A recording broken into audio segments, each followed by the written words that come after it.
भाई साहब, ये चैप्टर ने मुझे मिर्ज़ापुर के इस सीन की याद दिला दी। ऊपर से हर बार गर्म करके ठंडा ही छोड़ देते हैं हमको।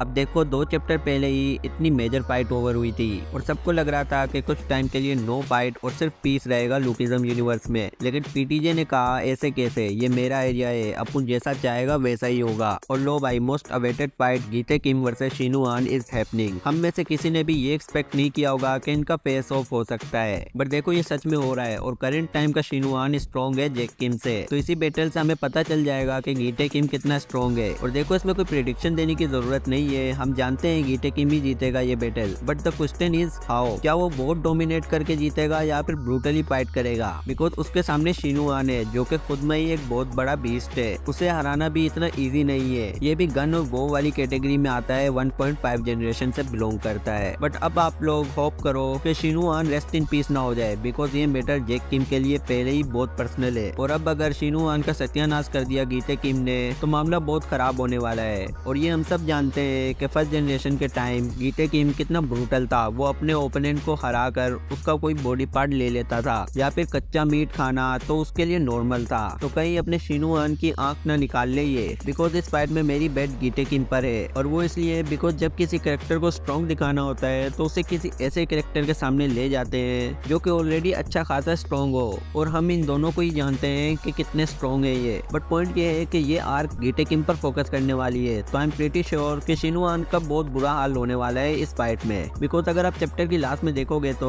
गीते किम हेड ऑफ यामाजाकी की तरह 2 लोगों को पकड़े हुए था और एक की तो आंख फोड़ने वाला ही था। इतने में इंटरप्ट करते हुए शिनुआन ने उसे रोक लिया। तो अगर ऐसा कुछ होता है कि शिनुआन का कोई बॉडी पार्ट डैमेज हो गया तो ये चीज जैक किम को बहुत ट्रिगर करेगी और उसे इंस्टेंट बूस्ट मिल सकता है। बिकॉज जब किसी कैरेक्टर को स्ट्रॉन्ग बनाना हो तो उसके किसी करीबी दोस्त या फैमिली मेंबर को कोई हार्म कर दे तो वो फिर अनस्टॉपेबल बन जाता है। एंड वी ऑल नो कि जैक दिल से इज्जत करता है शिनुआन की और ये चीज वो बर्दाश्त नहीं करेगा। अब देखना ये है कि इस आर्क में डेनियल का क्या रोल होने वाला है as a main character. Because focus तो ऑफ कोर्स जैक किम और गीते किम पर होगा, लेकिन we all know end of the day वो डेनियल ही होगा जो गीते किम के अगेंस्ट स्टैंड करेगा। बिकॉज जैक अकेला तो नहीं हरा सकता, इवन के ये फाइट उसी की है। लेकिन हम सब जानते हैं कि अभी उसे और भी टाइम चाहिए स्ट्रॉन्ग बनने के लिए। और एक और बात आप सबको बता दूं कि जितने भी 30 मार खान बने फिर रहे हैं सेकंड जनरेशन के, ये सभी लोग फर्स्ट एनकाउंटर में बहुत गंदा पिलने वाले हैं गीते किम से, और ये फैक्ट है। अब इस चैप्टर में हमें ये नहीं बताया गया कि वो किम और गीते किम के बीच क्या बात हुई थी और वो यहाँ आया किस रीजन से है। बट हम सब ये बात जानते हैं कि अब वो आ गया है तो एक एक करके सबकी वार तो लगने ही वाली है। स्पेशली जैक किम, इसकी तो ठीक तरह से तोड़ेगा गीते किम। बट पर्सनली मैं जोहान वर्सेस गीते किम देखना चाहूंगा, इवन तो वी ऑल नो कि गीते ही जीतेगा।